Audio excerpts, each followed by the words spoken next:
Hello everyone, my name is Prashabdi and I'm going to teach today Industrial Dispute Act 1947। मैं यहाँ पे UGC के लिए भी पढ़ाती हूँ और मैं यहाँ पे एमबीए में भी अगर आपके ऐसे कोई टॉपिक्स आते हैं तो आप डेफिनेटली यहाँ से पढ़ सकते हैं। मैं आज इंडस्ट्रियल डिस्प्यूट एक्ट का पार्ट 1 पढ़ा रही हूँ क्योंकि ये एक्ट एक पूरा यूनिट है और ये पूरा यूनिट जल्दी एक बार में कवर नहीं होगा। ठीक है, तो मैं डेफिनेटली इसमें पार्ट्स लेकर आने वाली हूँ। सो ये फिलहाल अभी पार्ट 1 है। हम इंडस्ट्रियल डिस्प्यूट 1947 में यहाँ पे पढ़ेंगे कि स्ट्राइक, लॉकआउट्स, डिसमिस, डिस्चार्ज कौन करता है और कैसे करता है। एम्प्लॉयर और एम्प्लॉय के अगर बीच में डिस्प्यूट हो गया है तो उसका एक्चुअली में सेटलमेंट कैसे होगा, क्या कलेक्टिव बार्गेनिंग से होगा, तो ग्रेवियंस कैसे पता चलेगा। ये सारी ही चीजें हम इंडस्ट्रियल डिस्प्यूट 1947 में पढ़ने वाले हैं। ठीक है, तो डेफिनेटली अगर आप नोट्स बना रहे हैं तो आप जरूर मेरे जो मैं आइडियाज बताऊंगी आप उसको भी फॉलो अप कर सकते हैं। ठीक है, तो let's start. The first thing is that कि concept of the industrial dispute क्या होता है। यहां से शुरुआत करेंगे कि एक industrial dispute refers to and sort of disagreement or the conflict that arises between the employer and the employer. अब डिस्प्यूट की बात बोलिए, इंडस्ट्रियल की बात बोलिए, इसका मतलब ये है कि या तो ये एम्प्लॉयर और एम्प्लॉय के बीच में भी हो सकता है, या तो एम्प्लॉय और एम्प्लॉय के बीच में भी हो सकता है, या तो एम्प्लॉय और एम्प्लॉय के बीच में भी हो सकता है। तो कई सारी चीजें हैं जो डिसएग्रीमेंट्स ला सकती है, जो कि डिस्प्यूट क्रिएट कर सकती है। इसीलिए इंडस्ट्रियल डिस्प्यूट को इस तरह से डिफाइन किया जाता है। ठीक है, अगर आपको कोई स्पेसिफिक किसी क्वेश्चन या किसी इंटरव्यू में आपसे पूछ लिया गया कि अगर आप गवर्नमेंट के लिए एग्जाम्स दे रहे हो और कहीं भी पूछ लिया गया तो please give a very simple but ऐसा कि आपको समझ में आए कि जो सामने वाला इंटरव्यू जो पूछ रहा है उसे भी पता चले कि आप एक्चुअली जो बोल रहे हो वो सही ही है। ठीक है, एक प्रॉपर डेफिनेशन जो जहां पे दी हुई है वैसे ही नहीं जरूरी है, लेकिन आपको जैसे समझ में आए आप वैसे बता सकते हैं, लेकिन आप अच्छे तरीके से बताना कि एक employer employee due to the differences of opinion on the terms of the employment. This is the industrial dispute. ठीक है ना, factors of the industrial dispute का मतलब क्या होता है कि जो चीजें इंडस्ट्रियल डिस्प्यूट को इन्फ्लुएंस भी कर सकती है या तो ला सकती है। ठीक है, तो सबसे पहली बात है कि differences of opinion on the reward being offered to employee in the terms of salary, wages and incentives.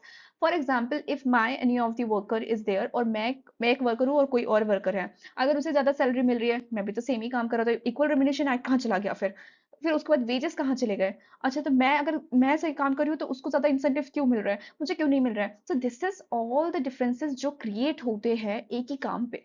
ठीक है ना, नॉन पेमेंट, इरेगुलर पेमेंट और the less payment can result in the same. यही पेमेंट ऑफ वेजेस पे भी आता है कि अगर आपने पेमेंट गलत कर दिया, आपने पेमेंट सही टाइम पे नहीं दिया या आपने लेस पेमेंट कर दी, तो क्यों करी। ये all the things that comes into the disputes. ठीक है, bonus is also the one of the major bone of the connection between the employer and the employee. देखो अब क्या होता है ना कि फॉर एग्जाम्पल अगर तुम बोनस को डिजर्व करते हो। ठीक है, अभी हम बोनस एक्ट में पढ़ेंगे, तो अगर आप बोनस डिजर्व करते हो लेकिन आपको बोनस नहीं मिल रहा है, ठीक है, तो वो भी चीज एम्प्लॉयर एम्प्लॉय के बीच में प्रॉब्लम ला सकती है ना। Differences in opinion between the management and employee over the style of working. ये भी एक प्रॉब्लम है कि over the style of the working, अगर मैनेजमेंट और एम्प्लॉय को लगता है कि ये जो आप जिस तरह से काम करते हो नहीं, ये नहीं, वैसे नहीं, जैसे ट्रेनिंग में सिखाया था आपने वैसे क्यों नहीं किया, ये सब डिफरेंसेस ला सकते हैं। ठीक है, lack of the proper HR and employee policies. Definitely HR की बहुत ज्यादा जरूरत होती है कि वो समझ सके कि अच्छा हम रिसोर्सेज का अच्छे से यूज कर रहे हैं कि नहीं कर रहे हैं। That is also very very important. ठीक है ना, ले ऑफ, टर्मिनेशन, डिसमिसल और रिट्रेंचमेंट और डाउनसाइजिंग, ये सारी चीजें भी बहुत ज्यादा इफेक्ट करती है एक इंडस्ट्रियल डिस्प्यूट को लाने के लिए। इन सब का रियल मीनिंग हम डेफिनेशन से पढ़ेंगे, सो वेट एंड वॉच ना। Lack of discipline due to the weak leadership resulting in disobedience among the worker of now, Industrial Dispute Act 1947, 11th March of 1947। अब कभी भी आप याद रखना कि आप जो भी एक्ट लिखते हैं, आप जो भी एक्ट पढ़ते हैं, आप हमेशा इसी तरीके से इस कोने में, आप जिस भी एक्ट को लिख रहे हैं ना, उस कोने में उसका एनफोर्समेंट डेट, उसका एनेक्टमेंट डेट, वो कब आया था, ये सब लिखना बहुत ज्यादा इंपॉर्टेंट है।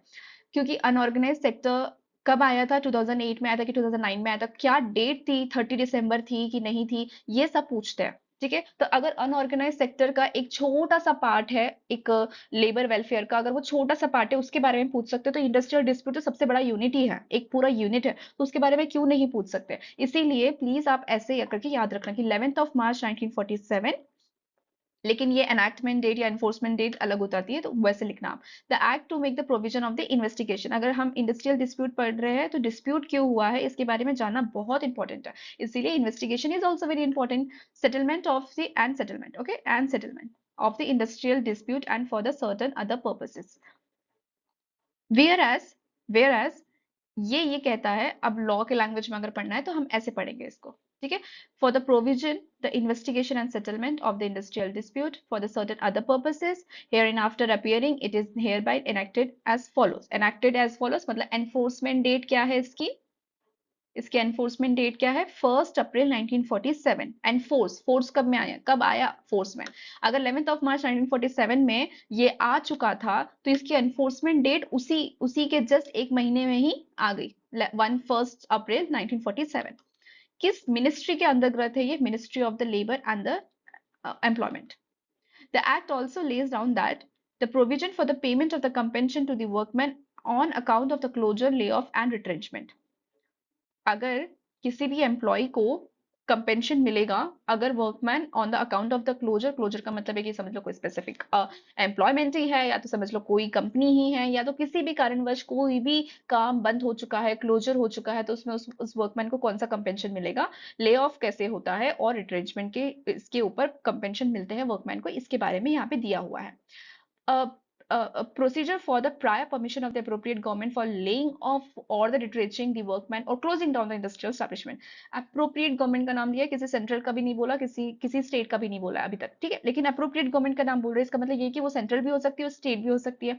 अगर क्वेश्चन में आ गया कि समझ लो कि ये इंडस्ट्रियल एस्टेब्लिशमेंट में है, ये 100 और मोर को कवर अप करती है, क्या ये स्टेट गवर्नमेंट से परमिशन लेती है, ये सो एंड सो कंपनी है, सो एंड सो एस्टेब्लिशमेंट है, अगर ये प्रायर परमिशन इन्होंने ले रखी है और उसमें नाम लिखा है स्टेट गवर्नमेंट का, स्टेट गवर्नमेंट से इन्होंने परमिशन ली थी फॉर द ले ऑफ, तब भी ये राइट है, ठीक है। इसको गलत मत समझना, इसे ये समझना कि अप्रोप्रिएट गवर्नमेंट का मतलब है कि या तो सेंट्रल हो सकती है तो स्टेट हो सकती है, ठीक है ना। ये हो गया। अब इसके बाद है unfair labour practices on the part of an employer और द ट्रेड यूनियन और the worker. Unfair labour practices जो होती है, अनफेयर लेबर प्रैक्टिसेस मतलब कि जो ट्रेड यूनियन या तो लेबर जो भी गलत तरीके से काम कराते हैं, लेबर से करवाते हैं या तो वर्कर से जो भी करवाते हैं, on the part of an employer और द ट्रेड यूनियन और द वर्कर, जो भी गलत काम करते हैं, अनफेयर जो भी काम कर रहे हैं, उसके ऊपर भी इस एक्ट के अंदर बोला गया है, ठीक है। The most important schedules, the first schedule says that इसके 5 schedules है, ओके। क्या ये क्वेश्चंस आते हैं, यस यस यस यस, इसके तो अलग अलग तरीके के क्वेश्चंस आते हैं, एकदम अलग अलग तरीके की, कभी कभी तो मतलब एक क्वेश्चन तो ऐसा आ जाता है कि जैसे इसके अंदर की बातें पूछ लेते हैं, ठीक है। तो आपको शेड्यूल्स पक्के से याद रखना है, ठीक है। द फर्स्ट शेड्यूल्स है वो पब्लिक यूटिलिटी सर्विसेज के लिए है। पहला शेड्यूल क्या बोलता है, पब्लिक यूटिलिटी सर्विसेज के लिए। सेकेंड शेड्यूल जो बोलता है जो मैटर्स, ठीक है, जो मैटर्स लेबर कोर्ट के पास जाते होंगे, ठीक है। अभी आपको लेबर कोड शायद पसंद सॉरी पता नहीं चलेगा, लेकिन लेबर कोड वो होता है, ट्रिब्यूनल्स वो होते हैं जहां पे ना एम्प्लॉय अपने क्लेम्स, अब एम्प्लॉय को कोई प्रॉब्लम हुई है वो अब लेबर कोर्ट के पास जाएगा या तो इंडस्ट्रियल ट्रिब्यूनल्स के पास जाएगा, जो कि गवर्नमेंट हमें देती है, अपने ही प्रेसिडेंट टाउन्स में देती है, हाई कोर्ट जैसे जाते हैं ना वैसे लेबर कोर्ट इंडस्ट्रियल ट्रिब्यूनल्स होती है। तो ठीक है, तो जो भी मैटर सेकेंड शेड्यूल जो भी मैटर होंगे वो लेबर कोर्ट के पास जाएंगे सेकेंड शेड्यूल्स में, ठीक है। थर्ड शेड्यूल्स जैसे कि थर्ड शेड्यूल्स में आते हैं इंडस्ट्रियल ट्रिब्यूनल्स, मतलब कि जैसे wage allowance, strike and lockout, ये सारी जो चीजें हैं ना, ये फर्स्ट ये सेकेंड और थर्ड शेड्यूल्स इसमें आता है, ठीक है। फोर्थ शेड्यूल है कि condition of the services for change of which notice to be given, notice of the change, ठीक है। नोटिस ऑफ द चेंज इसे शॉर्ट फॉर्म में आप ऐसे याद रख सकते हैं, नोटिस ऑफ द चेंज, ये भी फोर्थ शेड्यूल में दिया हुआ है। आप ये मैटर्स है, ठीक है, आपको ये समझना होगा और आपको याद भी रखना होगा कि ये कौन से मैटर्स कब आते हैं। एंड फिफ्थ शेड्यूल है अनफेयर लेबर प्रैक्टिसेस, ठीक है।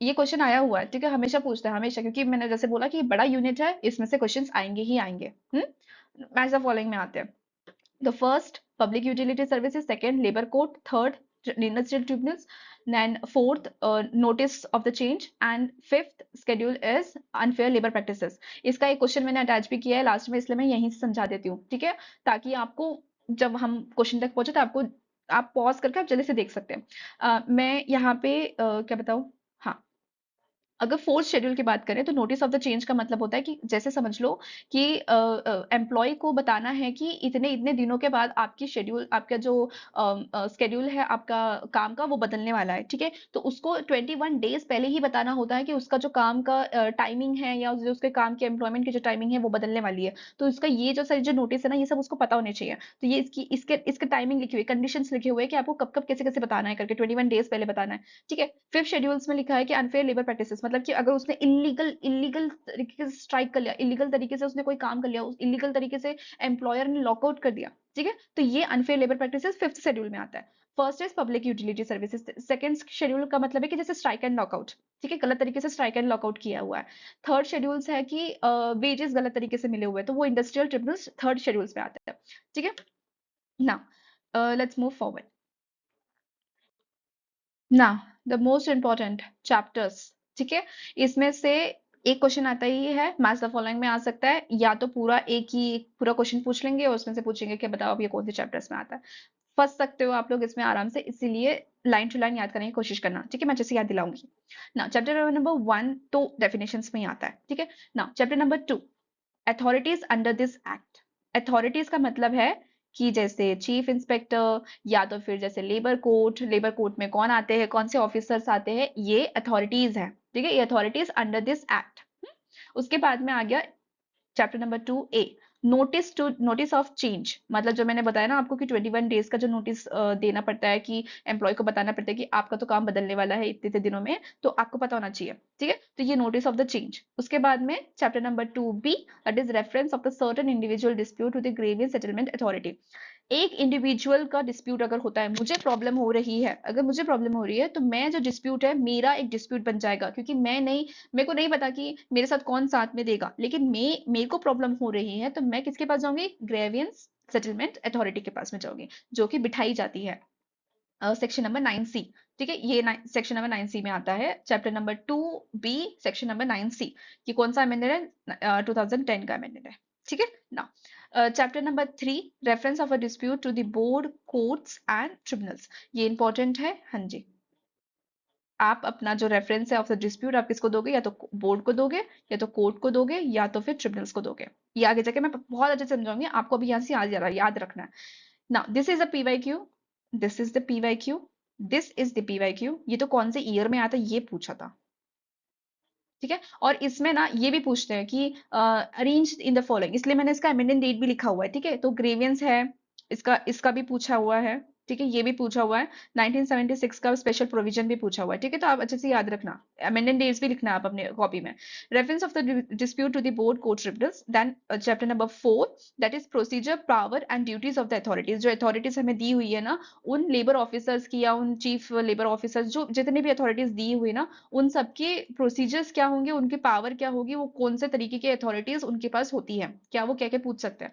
Chapter number 5, that is strike and lockout, इसके अंदर A B C आता है, ठीक है। तो strike and lockout, lay off and retrenchment, then a special provision relating to the layoff, retrenchment, closure in the certain establishment, that is Industrial Dispute Act 1976, ठीक है now. Chapter number 5C, that is unfair labor practices 1984, then chapter number 6 penalties, and chapter number 7 miscellaneous, okay। तो आपको अब पूरा अगर अच्छे से याद रखना है तो आप ऐसे ही याद रखना कि जो चैप्टर्स के अंदर अंदर जितने भी आते होंगे ना, आप उनको वैसे लिखना, जैसे कि स्ट्राइक के अंदर जैसे ले ऑफ एंड रिट्रेंचमेंट आता है तो ए आता है, बी के बाद स्पेशल आता है, ले ऑफ, रिट्रेंचमेंट, स्पेशल, अनफेयर, ठीक है। आई एम सॉरी, एक सेकेंड ना, बताने के लिए कर रही हूँ मैं आपको ना। स्ट्राइक एंड लॉकआउट, हाईलाइट कर देती हूँ, strike and lockout, lay off and retrenchment, special provision on what, lay off, retrenchment, closure on certain establishment, ठीक है। उसके बाद unfair labour practices, line to line याद रखना, याद रख सकते हो आप, ठीक है ना। लेट्स मूव फॉरवर्ड ना। डेफिनेशंस मोस्ट इंपॉर्टेंट, लेकिन आपको बस पता होना चाहिए कि ये कैसे कैसे होते हैं, क्वेश्चंस आए या ना आए, व्हाट इज मोर इंपॉर्टेंट कि आपको पता होना चाहिए कि मतलब क्या है इसका। Short title, explain and commencement, इसका मतलब ये है कि ये इंडस्ट्रियल डिस्प्यूट एक्ट 1947 में एक्ट आता है, ये एक्सटेंड कहाँ तक होता है, होल इंडिया पे होता है, ये फोर्स में कब आता है, 1 डे ऑफ अप्रैल 1947 पे। Section number 2, definitions, two A appropriate government का मतलब क्या होता है, या तो सेंट्रल हो सकती है या तो स्टेट हो सकती है। हमेशा की तरह हम जिसमें भी पढ़े हमें यही पता चलता है कि स्टेट गवर्नमेंट का मतलब क्या होता है, in any other cases, in any other industrial dispute, जो भी अदर कंट्रीज सॉरी जो भी अदर स्टैब्लिशमेंट होगी जो भी स्टेट गवर्नमेंट के अंदर आता है वो। लेकिन लेकिन सेंट्रल गवर्नमेंट के अंदर क्या आता है, और रेलवे सॉरी ना railway company, dock labour board और इंडस्ट्रियल फाइनेंस कॉर्पोरेशन, ये जो सेंट्रल गवर्नमेंट है ना, अगर यहाँ पे सेंट्रल गवर्नमेंट अप्रोप्रिएट गवर्नमेंट है तो इन सब के अंदर जो भी एम्प्लॉयज आते होंगे तो जो डिस्प्यूट्स होते होंगे तो यहाँ से अगर डिस्प्यूट हो रहे तो अप्रोप्रिएट गवर्नमेंट ये है, ठीक है, जो कि सेंट्रल गवर्नमेंट है। ठीक है, तो आपको बस ऐसे याद रखना कि अप्रोप्रिएट गवर्नमेंट कहाँ पे, सेंट्रल गवर्नमेंट कौन से इसमें आते हैं और स्टेट गवर्नमेंट किस किस में आते हैं। Now section number 2 A that is average pay. In the case of the monthly paid workman, अगर मंथली है तो उसने कितने दिन का काम करना चाहिए, एवरेज पे, एवरेज ऑफ द वेजेस जो भी पेबल होगी उस बंदे को, वर्कमैन को, उसने 3 कंप्लीट कैलेंडर मंथ को काम करने को होना। ठीक है, 3 मंथ, 3 कंप्लीट कैलेंडर मंथ। उसके बाद इन the case of the weekly paid, अगर वीकली पेड हो रहा है वो, जैसे 2 हफ्ते में 3 हफ्ते में जो भी वीकली पेड है, लेकिन उसने काम कितने करने को होना, उसने 4 कंप्लीट वीक। ठीक है, in the case of the daily paid workman, ठीक है, जो 500, 1000 जो उनको मिलता है ना डेली पेड, उसने 12 फुल वर्किंग डेज करने को होना, 12 फुल वर्किंग डेज। ओके ना, आपको एवरेज पे समझ में आ गया, आपको अप्रोप्रिएट गवर्नमेंट समझ में आ गया, तो आगे बढ़ते हैं अभी ना। अवार्ड, यह वो अवार्ड नहीं है जो हमने सोचा था, जो मैंने भी बड़ा कंफ्यूज हो गई थी कि अवार्ड क्या है इसमें।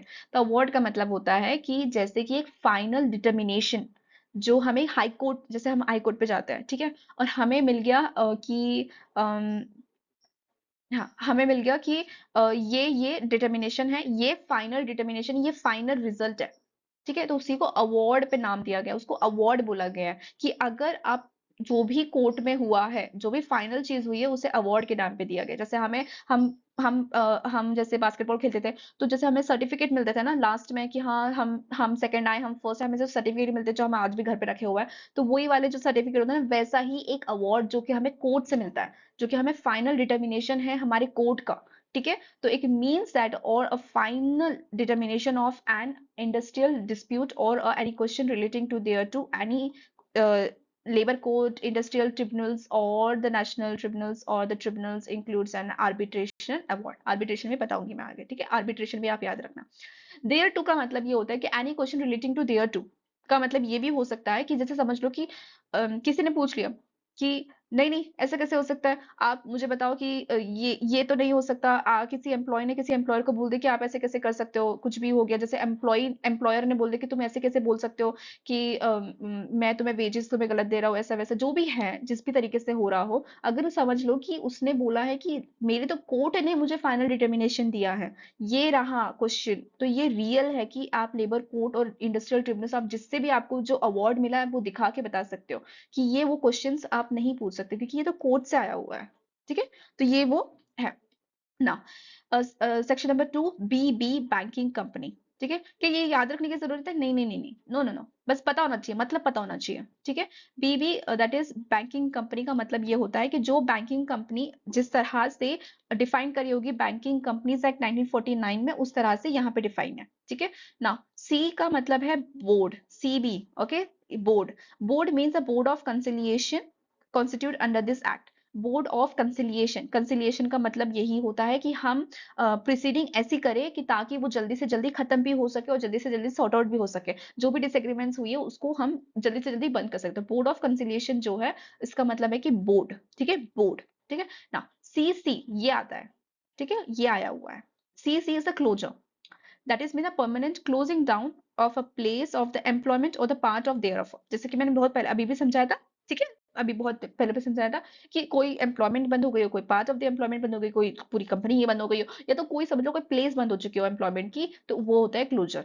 ठीक है, conciliation officer, D, D for conciliation officer, C C for closure, C for board. Okay, conciliation officer का मतलब होता है कि जो कंसिलिएशन ऑफिसर अपॉइंटेड किया गया होगा एक्ट में, वो हमारे लिए अथॉरिटी है। जैसे ये है ना कंसिलिएशन ऑफिसर, ये हमारे लिए अथॉरिटीज में आते हैं। ठीक है, conciliation preceding, means any proceeding held by the conciliation officer or the board under this act. conciliation proceeding कौन कर रहा है? जो board of conciliation या तो conciliation officer करते हैं, वो proceeding में आता है। तो आपको यहाँ से इस पूरे इसमें से आपको कौन सा याद रखना है? ये board, closure and conciliation officer. Okay, इनके इनके इनके सेक्शंस याद होने चाहिए, C and C and D. Okay, ये याद होना चाहिए ना। E section number 2 E that is controlled industry. Controlled industry का सबसे अच्छा फंडा यही है, मेरे को तो जैसे याद होता है, जो चीज डिक्लेयर होती है bye the central act for the public interest, in the public interest, sorry. कोई भी means any industry that is controlled of which by the union and has been declared by any central act, वो controlled industry में आता है, जो कि यही लोग संभालते हैं और इन्हीं के अंतर्गत आते हैं, जो कि सेंट्रल एक्ट के अंतर्गत से आए हुए हैं। ठीक है, तो इसको बस कंट्रोल इंडस्ट्री कभी भी एकदम मतलब जैसे कोई क्वेश्चन पे दिख जाए तो बस याद रखना कि सेंट्रल एक्ट के यूनियन से आया हुआ। ठीक है, बस ऐसे declared by the central act in the public interest. 2G most important, 2G employer ji, sorry, how you will remember this section? ओहो, how you will remember this section? Employer ji, employer ji सुनिए, ठीक है, employer ji. In relation to any industry carried on by or under the authority of any department of the central government or the state government, the authority prescribed in this behalf, or where no authority is prescribed, the head of the department. अब यहाँ पे क्या बोला गया है? Employer कौन होगा? Central government और स्टेट गवर्नमेंट ने जिस अथॉरिटी को बिठाया होगा, वो प्रिस्क्राइब्ड अथॉरिटी हमारे लिए एम्प्लॉयर होगी उस डिपार्टमेंट के लिए। कोई अथॉरिटी अगर नहीं दी हुई है तो हेड ऑफ द डिपार्टमेंट जो होगा वो हमारे लिए एम्प्लॉयर बन जाएगा। In relation to the industry carried on by on the behalf of the local authority, तो उसमें हमारे लिए कौन होगा? Chief executive officer, okay, of that authority. Understood? So क्या पॉइंट्स जो मैंने आपको हाईलाइट करके दिया वही पॉइंट्स लिखेंगे। ठीक है, central government, state government authority prescribed नहीं है तो फिर कौन कौन होगा? जो हेड ऑफ द डिपार्टमेंट है। अगर कोई इंडस्ट्री लोकल अथॉरिटी के अंतर्गत है तो सीईओ उसका अथॉरिटी बन जाएगा, जो भी एम्प्लॉयर के लिए होगा। ठीक है ना। जे इंडस्ट्री, कौन सी इंडस्ट्री है ये? जे इंडस्ट्री, एम्प्लॉयर जी, जे इंडस्ट्री। ठीक है, means any business, trade, undertaking, manufacture or calling of an employer, and includes any calling, service, employment, handicraft or industrial, occupational or avocation of the workman. ये industries में आते हैं। ठीक है, अगर आपको अभी इस पूरे इसमें कहीं पे भी दिख जाए ना कि in with in this industries, तो आपको ऐसे याद रखना कि कौन सा बिजनेस होता है, कोई ट्रेड होती होगी, कोई अंडरटेकिंग होती है, कोई मैन्युफैक्चरिंग इंडस्ट्री होती होगी जो इसके अंतर्गत आती है। इंडस्ट्रियल डिस्प्यूट के अंतर्गत ये इंडस्ट्रीज कवर होती है। ठीक है, आपको ऐसे याद रखना है। क्या ये डेफिनेशंस में आते हैं? ये तो नहीं पूछेगा कि बिजनेस, ट्रेड, अंडरटेकिंग, ऐसे नहीं आएगा, लेकिन आपको ये जरूर पूछेगा कि अच्छा इंडस्ट्री का सेक्शन कौन सा है, सेक्शन नंबर 2 उसका क्लाउज कौन सा है। ठीक है, जे कंपनी है, ओके, जे इंडस्ट्री, के इंडस्ट्रियल डिस्प्यूट, ओके, के, ओके, के industrial dispute. Industrial disputes mean any dispute of the differences between the employer और employer। हो सकता है ना यार, एम्प्लॉयर और एम्प्लॉयर के बीच में तो हो ही सकता है, between the employer and the workman, जो काम कर रहा है और उसके बीच में, between the workman and the workman, जो दोनों काम कर रहे हैं उनके बीच में, which is connected with the employment और non employment or the terms of the employment, because of the terms of the employment. ठीक है, ऐसा भी हो सकता है ना कि टर्म्स ऑफ एम्प्लॉयमेंट जो है हमारी, उसकी वजह से हो गया हमारे हमारे बीच में झगड़ा हो रहा है, नहीं नहीं हमारा ठीक कराओ डिस्प्यूट। ठीक है, with the condition of the labour और एनी अदर पर्सन, और एनी पर्सन। तो अगर आपको इंडस्ट्रियल डिस्प्यूट का कभी भी कोई डेफिनेशन पूछे तो आप कैसे बोलोगे कि that is the differences between the employer and the employer, workman and the workman, between the employer and the workman. ये जो एम्प्लॉयमेंट के बीच में आते हैं the non employment due to the terms of the employment, this is called the industrial dispute. Okay, इसी तरह से ट्रेड डिस्प्यूट को भी डिफाइन किया हुआ है, ट्रेड डिस्प्यूट को भी। ठीक है, तो industrial dispute and trade dispute एक जैसे ही है पूरे। तो फिर से पढ़ लेते हैं, एम्प्लॉयर जी, जे इंडस्ट्री, के इंडस्ट्रियल डिस्प्यूट। ओके, ना। ले ऑफ मतलब है के, क्वेश्चन आया हुआ है, ठीक है, 2 बार आया हुआ है। नाउ के is lay off for the means of what, कि फेलियर हो रहा है, कोई रिफ्यूजल हो रहा है, कोई इनएबिलिटी हो रही है एम्प्लॉयर की। किसकी? एम्प्लॉयर की। ले ऑफ कौन कर रहा है? एम्प्लॉयर ही करेगा। बहुत सुना है हमने कि कोविड में बहुत सारे केसेस देख लिए हमने, बहुत सारे न्यूज़ सुन लिए, बहुत सारे रील्स देख लिए कि lay off lay off lay off, हर जगह पता चल रहा था, ठीक है। तो लेड ऑफ कौन कर रहा है? एम्प्लॉयर कर रहा है। किस वजह से करे? फेलियर, रिफ्यूजल और इनएबिलिटी। किस चीज के लिए? On the account of shortage of coal, अगर कोई कोल की इंडस्ट्री भी हो सकती है ना, जो कोल का काम करते हैं, ठीक है। पावर, पावर का मतलब है जो इलेक्ट्रिसिटी लेते हैं, एड ऑफ द पावर के साथ वर्क करते हैं वो। रॉ मटेरियल्स या एक्यूमुलेशन ऑफ द स्टॉक्स और the breakdown of the machines, ठीक है। और नेचुरल क्लैमिनिटी। 5-6 रीजन दे दिए। किसने दे दिए? हमें लॉ ने ही दे दिए। तो please try to remember this. Natural calamity का मतलब होता है जैसे अर्थक्वेक आ गया, या जैसे कोई बाढ़ आ रही है, कुछ कुछ भी जो नेचुरल हो गया है, गलती से आ गया है, तूफान आ गया किसी वजह से, वो चीज बंद करनी पड़ी, ठीक है। तो इसकी वजह से भी ले ऑफ हो सकते हैं। To give the employment to the workman whose name, किसकी किसकी किसकी इनेबिलिटी है? एम्प्लॉयर की, to give the employment to the workman whose name in the master roll. Master roll का मतलब होता है कि समझ लो कोई एक बुक है, ठीक है, उस बुक में उसका नाम लिखे हुआ है, ठीक है। इस एम्प्लॉयमेंट में लिखे हुए हैं, ऐसे ऐसे लिखे हुए हैं। उनको पता है कि इस इंडस्ट्रियल एस्टेब्लिशमेंट में जो लोग इस वर्कमैन में जो भी आते होंगे, इस वर्क, ये सारे जो वर्कमैन आते होंगे, इनको हम काम नहीं दे पा रहे, इनको हम लेड ऑफ कर रहे हैं, ठीक है। तो ये सारी चीजें मास्टर रोल में होती है। तो मास्टर रोल्स, अगर वो उस वर्कमैन का नाम उस मास्टर रोल में आता होगा तो वो लेड ऑफ हो सकता है, ठीक है। Now explanation. एक्सप्लेनेशन ये मैंने नहीं दिया है, ये हमें लॉ नहीं दिया है, ठीक है। एक्सप्लेनेशन के साथ में वो क्या समझाने की कोशिश कर रहे हैं हमें, कि वो लेड ऑफ किस और चीजों की वजह से भी हो सकता है। लेड ऑफ, ओके, किस और चीज वजह से हो सकता है, कि आप समझ लो कि कोई वर्कमैन है, उसका नाम आता था उस मास्टर रोल्स में आता था, ठीक है।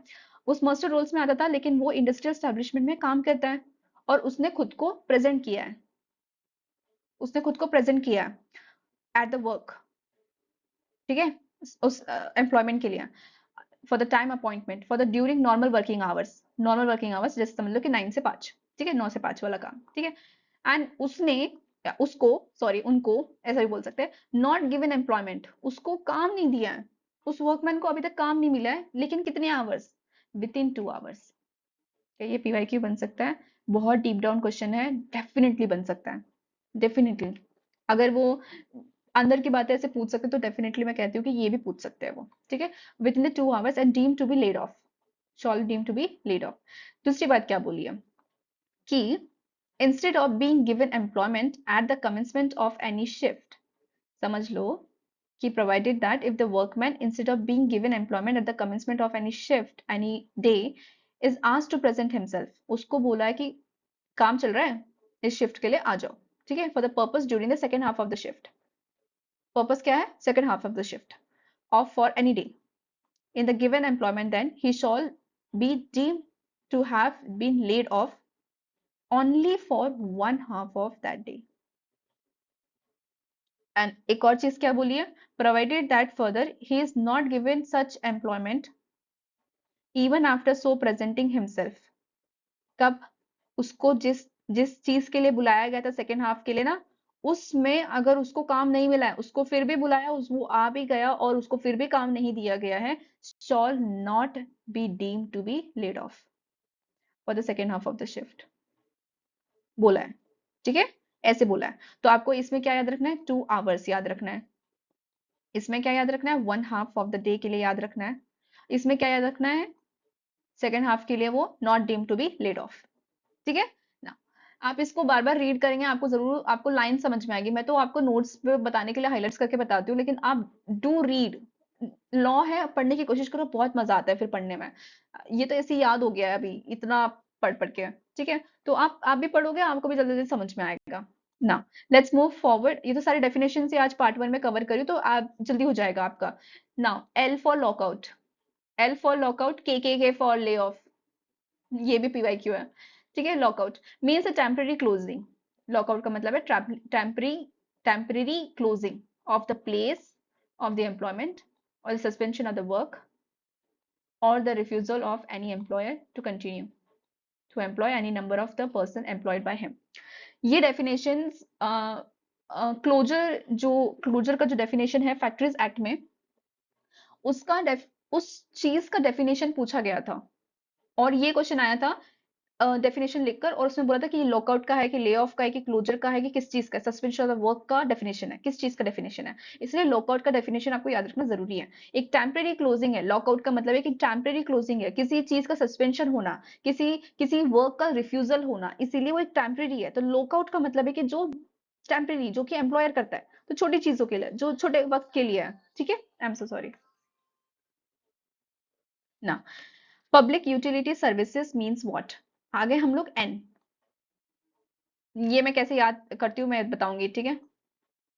पब्लिक यूटिलिटी सर्विसेज, इसी में इसका है ना। मीन्स एनी रेलवे सर्विसेज और एनी सपोर्ट ट्रांसपोर्ट सर्विसेज। कोई रेलवे सर्विसेज, पब्लिक का नाम पब्लिक से याद रखना कि पब्लिक की चीजों के लिए है, पब्लिक पैसेंजर्स के लिए है, ठीक है। पब्लिक यूटिलिटी सर्विसेज जो पब्लिक यूज करती है, और उनके लिए गवर्नमेंट के अंदर कोई जैसे बसेस बनती होगी, जैसे जो भी है, जो पब्लिक उठाने वाले काम होते हैं ना, जो जैसे ट्रेन ट्रांसपोर्ट, ठीक है, ये सारी जो चीजें हैं ना, ये सब इन सब के अंदर पब्लिक यूटिलिटी सर्विसेज के अंदर आते हैं, ठीक है, जो कि हमारे लिए शेड्यूल 1 है भी है।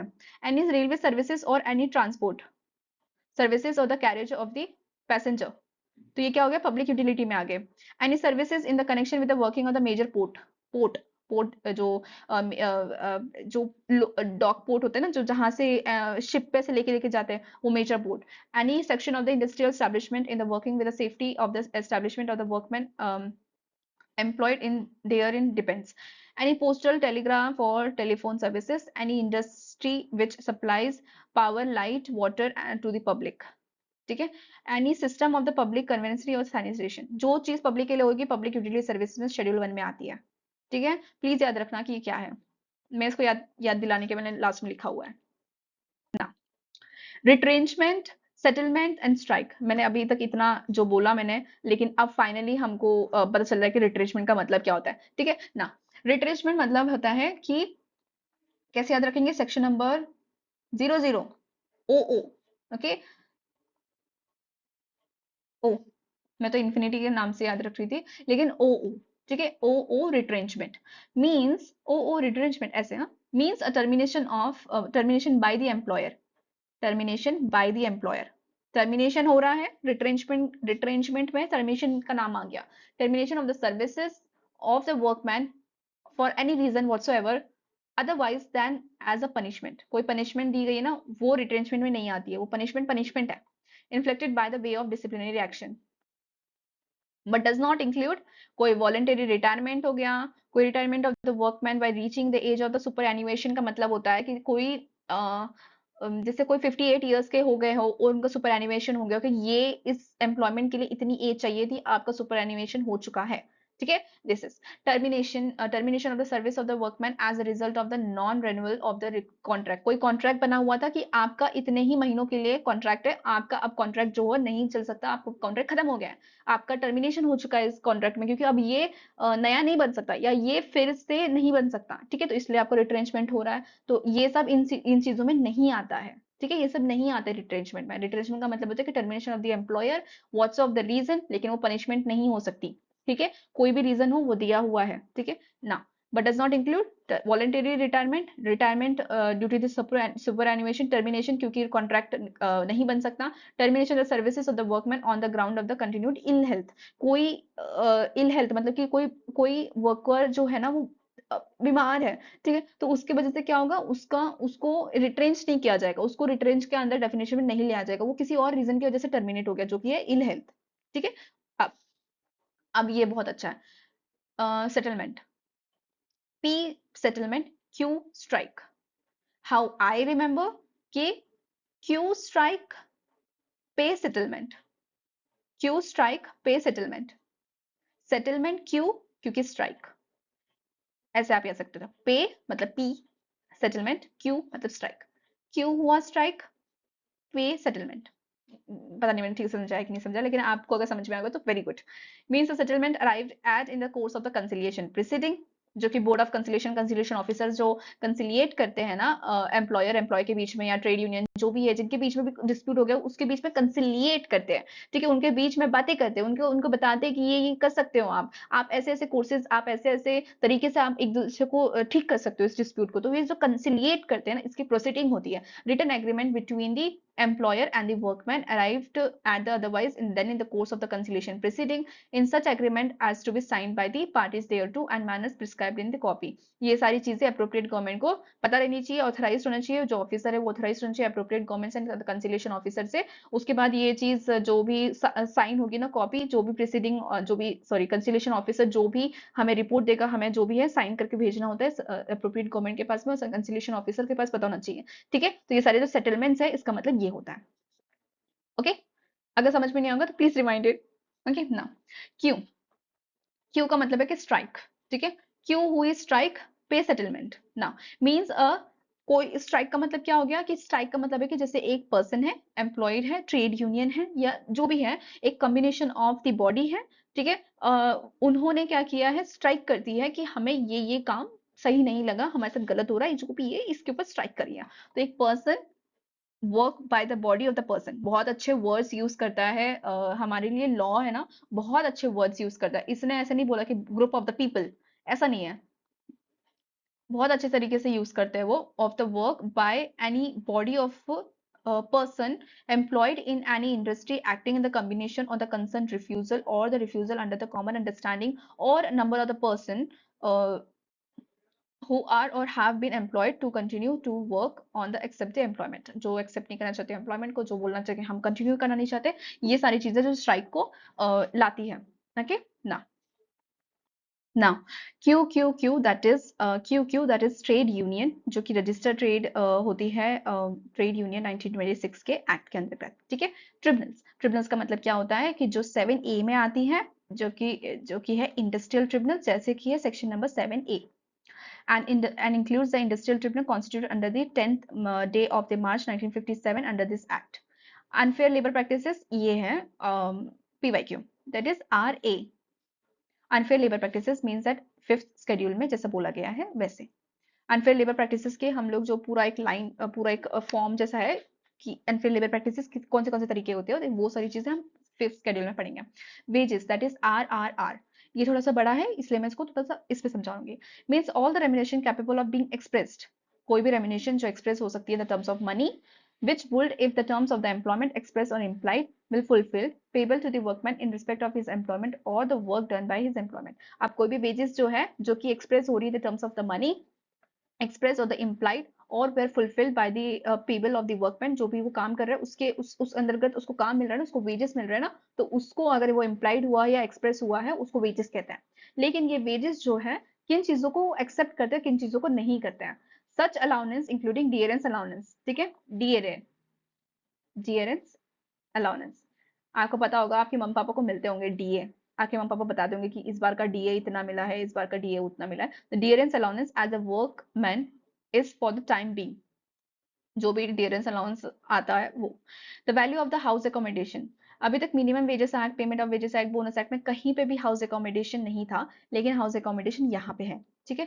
और the supply of the light, ये भी कहीं पे भी नहीं था लेकिन यहाँ पे है। तो आपको पूरा, अगर आपको एक पूरा अच्छे से डिस्ट्रीब्यूट याद रखना होगा तो हमेशा याद रखना है कि इंडस्ट्रियल डिस्प्यूट में हर एक चीज कवर हो रही है, ठीक है। जैसे कि लाइट, वाटर, मेडिकल एमिनिटीज, ये सारी चीजें यहाँ पे कवर हो रही है। ट्रैवलिंग कंसेशन यहाँ पे कवर हो रहा है, commission payable to the promotion ये यहाँ पे कवर हो रहा है, ठीक है। तो ये सारी चीजें यहाँ पे कवर होती है वेजेस में। लेकिन यहाँ पे डज नॉट इंक्लूड, ठीक है, any bonus other than the bonus act, ठीक है। अदर कोई तरीके का भी बोनस, ठीक है। एनी कॉन्ट्रीब्यूशन पेड और payable by the employer in the any pension fund और प्रोविडेंट फंड और या तो चलो ग्रेजुएटी, ये सारी चीजें भी यहाँ पे कवर अप नहीं होती हैं। ये एकदम कॉमन है, ये वाला कॉमन है। जो भी दूसरे एक्ट होंगे ना उसमें से वेजेस में ये कॉमन है कि प्रोविडेंट फंड, पेंशन फंड और ग्रेजुएटी यहाँ पे एक्ट नहीं आता है, ठीक है। Workman that is S for workman, एक वर्कमैन जो कि काम करता है इंक्लूडिंग द अप्रेंटिस, ठीक है, काम करता है और इंक्लूड करता है अप्रेंटिस को भी। Employed in industry do the manual unskilled skill technical operational Karaikal और सुपरवाइजरी वर्क, और जो कि काम एक्सप्रेस होता है या एम्प्लॉयड हो रहा है, ठीक है, अगर वो वर्कमैन है उसके अंतर्गत आता है, तो उसमें और क्या इंक्लूड हो रहा है, एक ऐसा वर्कमैन भी जो कि डिसमिस भी हो चुका है, डिस्चार्ज भी हो चुका है, रिट्रेंच हो चुका है in the connection with the consequences of the dispute, या तो फिर किसी तरीके से डिस्प्यूट की वजह से वो लेड हो चुका हो, ठीक है, तो वो भी इसमें इंक्लूडेड है। लेकिन क्या इंक्लूडेड नहीं है, एयरफोर्स, आर्मी, नेवी, या तो कोई मैनेजरियल और एडमिनिस्ट्रेटिव कैपेसिटी में जो कि 10,000 रुपीज को एग्जिटिंग, मतलब उसकी जो वेजेस है 10,000 से ज्यादा है, ठीक है, तो वो इस वर्कमैन में नहीं आते, वो उनके लिए अलग बनता है, जो कि है मैनेजरियल और एडमिनिस्ट्रेटिव कैपेसिटी के लिए, ठीक है, तो ये उसके अंतर्गत नहीं आते। Now appropriate government A, CC closure, EE for controlled industry, employer G, J industry, K industrial dispute, KA industrial or undertaking, KKK is for the layoff, L for lockout, N public utility में यहाँ पे U है, इसका उल्टा कर दो तो N आ जाएगा, ठीक है, तो पब्लिक यूटिलिटी में हमेशा याद रखना कि ये जो U है इसको उल्टा कर दो तो N आएगा, तो N। L for lockout, lay of, of में तीन है ना पीछे, तीन पीछे है तो के, ओके ना। रिट्रेंच मतलब कि मैं तो इन्फिनिटी से याद रखती हूँ, लेकिन आप रिट्रेंच का आप ऐसे भी याद रख सकते हैं कि ओ ओ, ओके, जैसे इसका नाम है वैसे उसका काम है, ओ ओ। स्ट्राइक, क्यू, पे सेटलमेंट, स्ट्राइक, पे मतलब पी, पे सेटलमेंट, तो क्यू हुई स्ट्राइक, उस पे सेटलमेंट, ठीक है। R A for the unfair labour practices, R R for the wages, and S for the workman. I hope इतना तो अच्छे से याद हो जाएगा, जो मैंने रेड में करके रखा है प्लीज याद करके जाना, ओके ना। क्वेश्चंस, वेरी इंपॉर्टेंट क्वेश्चंस, मैंने कहा था कि ये आते ही हैं, आपको याद रखना है, ठीक है। आप इसे पॉज करके पहले आंसर दे सकते हैं, ठीक है, और उसके बाद अगर हो जाए तो आप आंसर यहाँ पे आके चेक कर लेना, ठीक है। मैं समझा देती हूँ। Authorities under this industrial act, मैंने पहले ही कहा था कि जो चीजें पहले आती है ना, आप उसको ध्यान दो कि किसके अंतर्गत कौन सी चीजें आती हैं। तो अगर चैप्टर नंबर 2 सबसे पहले आ रहा है तो उसका मतलब है कि चैप्टर नंबर बी के अंतर्गत कुछ आता होगा। उसके बाद 5 है और 5A है, अगर 5 की भी है, 5 है तो उसके अंतर्गत कुछ और आता होगा जो उसके साथ आया है, तो 5A, ठीक है। तो 2 का मतलब हो गया कि ए, अथॉरिटीज अंडर दिस एक्ट, अगर ए का मैं 3 कर दूं तो हमें पहली आंसर मिल गया, ठीक है। आई होप आपका राइट आंसर हुआ होगा, ठीक है ना। बी का फोर्थ बोल रहा है स्ट्राइक एंड लॉकआउट, बी का fourth that is chapter number 5, very true. C का फर्स्ट ग्रीवेंस रिड्रेसल कमिटी, जो कि है अमेंडमेंट 2010, चैप्टर नंबर 2B ना। डी का सेकंड, ओके। आई होप आपका आंसर सही हुआ होगा ना। जैसे कि मैंने कहा आते हैं आंसर्स, क्वेश्चंस आते हैं। यहाँ पे के है 3, तो मैंने बताया था कि ऑफ, ले ऑफ में 3 है पीछे, तो आप ले ऑफ तक चले जाओ। ओ ओ फॉर द रिट्रेंचेंट, ओ हो रिट्रेंचेंट हो गए, ठीक है। J for the industry, J industry. पे, पे सेटलमेंट, स्ट्राइक, पे सेटलमेंट, सॉरी इधर चला गया वो, स्ट्राइक, पे सेटलमेंट, ओके, याद हो जाएगा। आप, आई होप आपका ये भी सही हुआ होगा ना।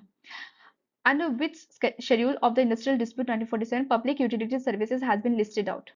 कौन सा शेड्यूल है जिसमें वो लिस्टेड आउट है? अगर क्वेश्चन आपका सही, आपका आंसर सही होगा तो फर्स्ट शेड्यूल है, ठीक है, वेरी गुड, अगर आपका आंसर सही जा रहा है तो ना। The last question, subsistence allowance, disability, journey allowance and notice of change. इसमें से आपको 3 पहले नहीं पता है, लेकिन आपको एक जरूर पता है, ठीक है। एक अगर आपको पता है तो आपका आंसर आ गया। अगर आपने इसी तरह से आते हैं, ठीक है, इसी तरीके से आते हैं, मैच द फॉलोइंग्स में आते हैं, यहाँ से वहां घुमा के क्वेश्चंस पूछते हैं, यहीं से आपके 2 मार्क चले जाते हैं। अगर आपको एक चीज पता होगी तो आपके 2 मार्क पक्के हैं। तो आप समझ लो कि हम, जब मुझे याद है तो मुझे ये पता है कि हाँ, अभी मैं स्टैंडिंग ऑर्डर इसी में पढ़ाऊंगी आपको, ठीक है। तो मैं पढ़ाऊंगी स्टैंडिंग ऑर्डर में हमेशा देते हैं सब्सिस्टेंस अलाउंस, ठीक है, मुझे तो पता था, तो ए का मैंने 3 करके भी चली जाऊंगी तब भी मेरा आंसर राइट है। लेकिन अगर आपको आपको अभी आपको क्या पता है इसमें से, आपको पता है डी, नोटिस ऑफ चेंज, आपको पता है notice of change, that is section number, chapter number में आता है, चैप्टर नंबर 2A में आता है, ठीक है, अगर आपको वो पता है तो फिर आपको पता चलेगा कि इसका आंसर होना चाहिए ए 1। अगर डी का मैं फर्स्ट भी करके चले जाऊँ तब भी मेरा आंसर सही है। See, this is how you can complete within the seconds, 60 seconds भी नहीं लगेंगे आपको, within the seconds आपको पता रहेगा कि कौन सा आंसर मेरा कहाँ आएगा। ठीक है, और मैच द फॉलोइंग्स में ऐसे ही होता है, एक चीज आपको पता होगी तो आपको पता होगा कि दूसरी चीज भी कौन सी है करके। ठीक है, तो अगर आपको एक से पता चल गया, आपका एक से राइट क्वेश्चन आंसर आपका राइट आया, very good, I am very proud of you. Okay, so this is how we have completed definitions. अब इसके बाद हम दूसरा शुरू करने वाला है, सेक्शन नंबर 3 से शुरू करेंगे, that is a work committee. फिर हम पढ़ेंगे कंसिलेशन ऑफिसर, मैं और अच्छे से समझाऊंगी, लेकिन वो पार्ट 2 में ही आएगा क्योंकि ये बहुत लंबा जाता है। ठीक है, बहुत बहुत बड़ा यूनिट है, राइट। तो आप ऐसे ही बने रहिए and do subscribe and like and do let me know कि आपको और कौन से अदर चैप्टर्स चाहिए। ठीक है, और मैं दिसंबर में I will try to complete the act, ताकि आपको बहुत इजी हो जाए जनवरी के एग्जाम के लिए, अगर आप अभी देख रहे हैं तो। और अगर आप कभी भी देख रहे हो ना ये वीडियो, तो please try to remember all these definitions. Okay, thank you very much and have a very very wonderful day. Bye.